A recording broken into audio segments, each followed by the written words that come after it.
Cada comunidade nós estamos acompanhando o testemunho do Evangelho de São Marcos sobre a missão de nosso Senhor Jesus Cristo. E nós escutamos hoje esta palavra de profecia do próprio Mestre, que ele havia ser entregue nas mãos dos pecadores.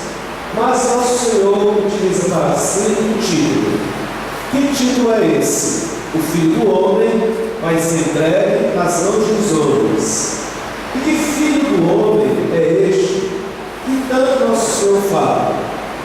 O Filho do Homem é uma expressão de uma profecia do livro de Daniel, que nosso Senhor reinterpreta esta profecia. O que dizia esta profecia do Filho do Homem? Daniel teve uma visão que existiam animais e cada um desses animais representava um dos impérios que dominou o povo de Israel: a Babilônia, o povo da Macedônia, o povo grego. E quando, em determinado momento, que esses animais estavam representando os diversos impérios que dominaram o povo de Israel, ia surgir o tempo do Filho do Homem. O Filho do Homem ia descer das nuvens com grande poder e glória, e ia estabelecer o juízo das nações. Era um ser com uma aparência divina. Então, quando nosso Senhor retoma essa profecia de Daniel, ele está dizendo que ele tem essa dimensão divina, que também veio para estabelecer o juízo das nações. E como eu gosto muito de repetir, o nosso juízo vai ser estabelecido pela palavra do Filho de Deus, não é pela palavra do Pai. Nós temos isso dentro do Evangelho de São João, porque no Evangelho de São João nosso Senhor explica isso. Porque o Pai quer que todos respeitem o Filho, assim como respeita o Pai, a palavra do julgamento é do Filho. Porque se a palavra do julgamento fosse do Pai, tanto fazia como tanto fez, acolher ou não acolher o Filho de Deus. Como muitas vezes a gente vê isso no mundo, as pessoas respeitam a Deus, falam de um ser superior, mas não querem saber da pessoa de Jesus Cristo. Mas isto não é agradável ao Pai. O Pai quer que todos amem o seu Filho. Amem o seu Filho e assim como respeitam, veneram e adoram o próprio Pai, adoram o Filho. Então nós temos esse mistério dentro desse título do Filho do Homem. Nosso Senhor se apresenta como aquele que vai trazer o julgamento para as pessoas, para os povos. Mas reinterpreta por quê? Porque quando Daniel falou sobre essa profecia do Filho do Homem, os judeus estavam pensando que aconteceu o tempo de um poder de um império, que aconteceu o poder de um outro império. Foram os babilônios, foram o povo da Assíria, foram os persas, foram os gregos. Mas quando chegasse o Filho do Homem, seria o momento dos judeus dominarem o resto dos povos, o resto da humanidade. E quando nosso Senhor se apresenta, ele não se apresenta como esse Filho do Homem que vai simplesmente dominar a humanidade como os outros impérios dominavam. A tal ponto que nós também temos esse mesmo Evangelho, ele dizendo que aquele que quiser ser o maior, se coloca a serviço, porque a maneira do Senhor apresentar a sua missão não era conforme a expectativa política do seu tempo. E isto levou à decepção de muitos. Por quê? Porque esperavam que nosso Senhor, o Mestre, o Filho do Homem, o Messias, jogassem os romanos para fora de Israel. E quando nosso Senhor não agiu conforme a política os fariseus, que doutores da lei esperavam e desejaram, aconteceu uma grande decepção.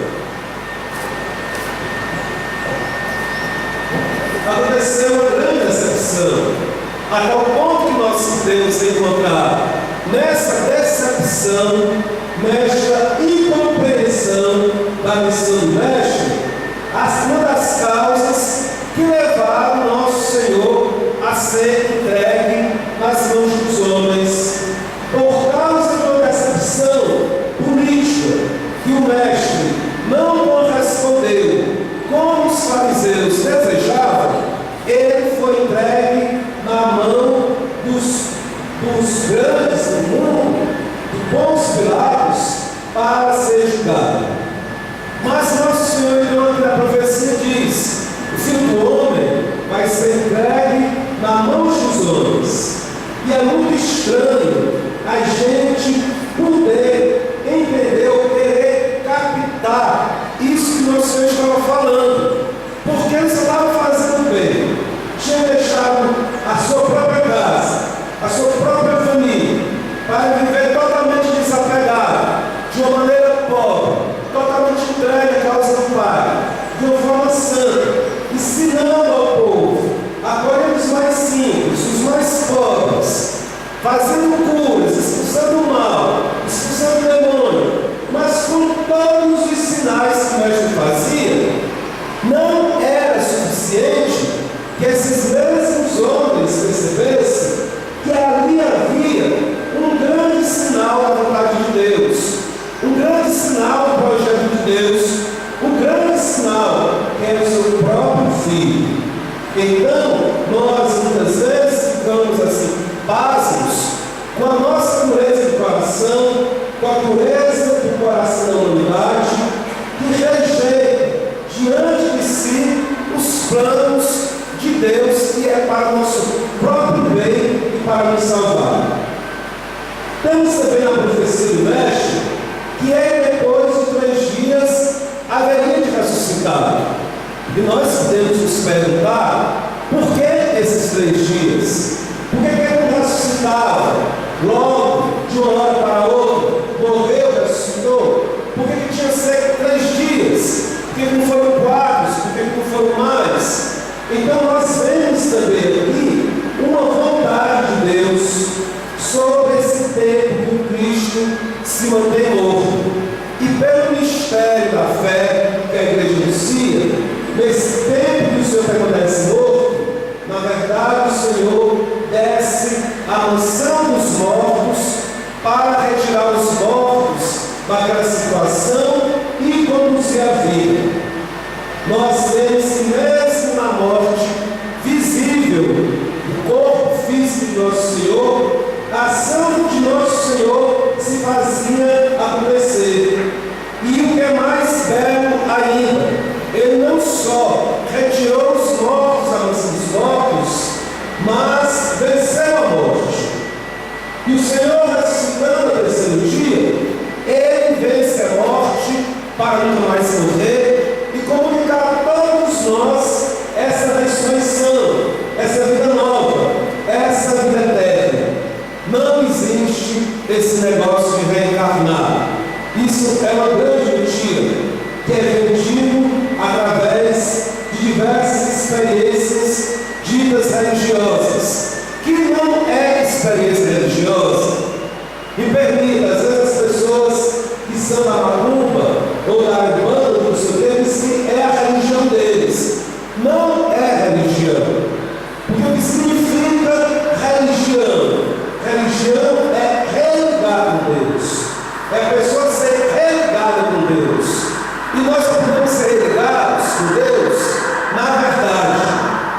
Nós só podemos ser religados com Deus na verdade, não na mentira. Esse negócio dessa mentira que existe reencarnação é um negócio que prejudica as pessoas no caminho da salvação.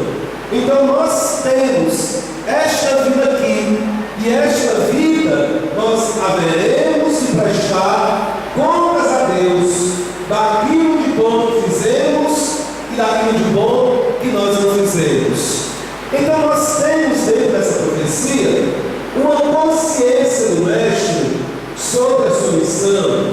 Ele poderia simplesmente, sabendo que ele iria ser rejeitado, sabendo que iria ser entregue nas mãos dos pecadores, ele poderia simplesmente desaparecer, ele poderia fugir, porque ele nos deu esse direito. Ele disse para os missionários, para os seus missionários: quando vocês forem para o local e o negócio lá não estiver muito bom, as perseguições estiverem grandes, vocês podem sair desse local e fugir para o outro.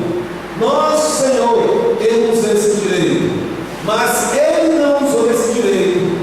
Ele foi até as últimas consequências da sua missão. Ele não fugiu de testemunhar a verdade, o amor e o plano do Pai para si. Agora, nós só podemos também entender esta profecia de nosso Senhor se nós o aceitamos como Filho do Homem, se nós o aceitamos como Filho de Deus. Se nós formos ver nosso Senhor apenas como ser humano qualquer, como um homem qualquer, que apenas viveu historicamente lá na Palestina, por acabou-se, é difícil você aceitar ou compreender que nosso Senhor tinha uma consciência divina mesmo sobre a missão que ele estava por realizar. A consciência do Mestre tinha a sua missão não era uma consciência qualquer, como infelizmente muitos teólogos da libertação, teólogos protestantes, vivem dizendo isso. Nosso Senhor, Ele não tinha essa consciência. Isso foi uma invenção da igreja, mas não foi. Se nós estivermos pensando que essa consciência do Mestre era um cara assim que não sabia o que estava fazendo, nem para onde ia, nem o que estava acontecendo, nós estamos quase como o quê? Subtraindo a própria missão do Mestre. Mas o Senhor, que tinha uma missão tão importante, que era de realizar a vontade do Pai até as últimas consequências, e derramar o seu sangue por amor a nós, para nos libertar das trevas do pecado, o Senhor só poderia fazer mesmo isso com a consciência profunda daquilo que o Pai pedia. Porque, em última instância, nosso Senhor, Ele não vai ser simplesmente entregue nas mãos dos homens, só porque os homens resolveram colocar a mão do nosso Senhor e porque nosso Senhor não podia mais fugir. Os homens, a humanidade, infelizmente nós colocamos a mão do nosso Senhor, porque assim foi a vontade do Pai.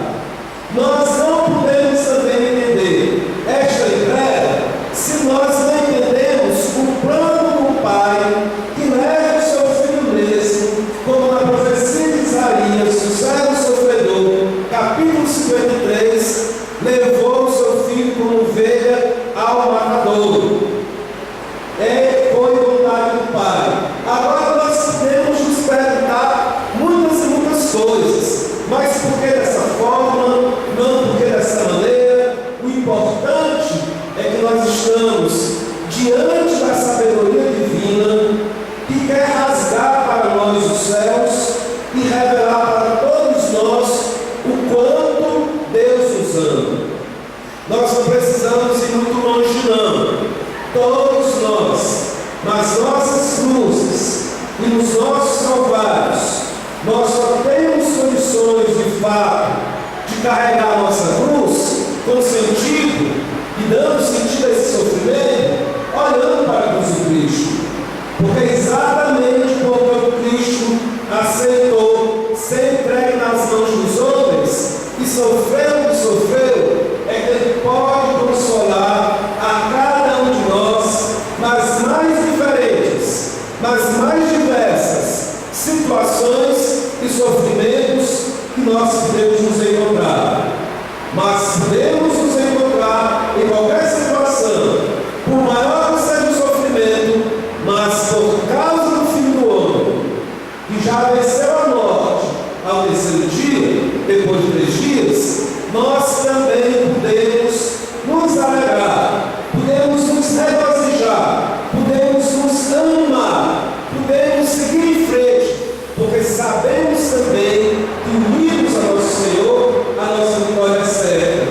E qual é a nossa vitória? É a vitória do Cristo. É participarmos com Ele, não só Ele, não só nós, mas participarmos eu, a minha família, nós, as nossas famílias, o povo que Deus nos deu como responsabilidade da vida eterna. Louvado seja nosso Senhor Jesus Cristo.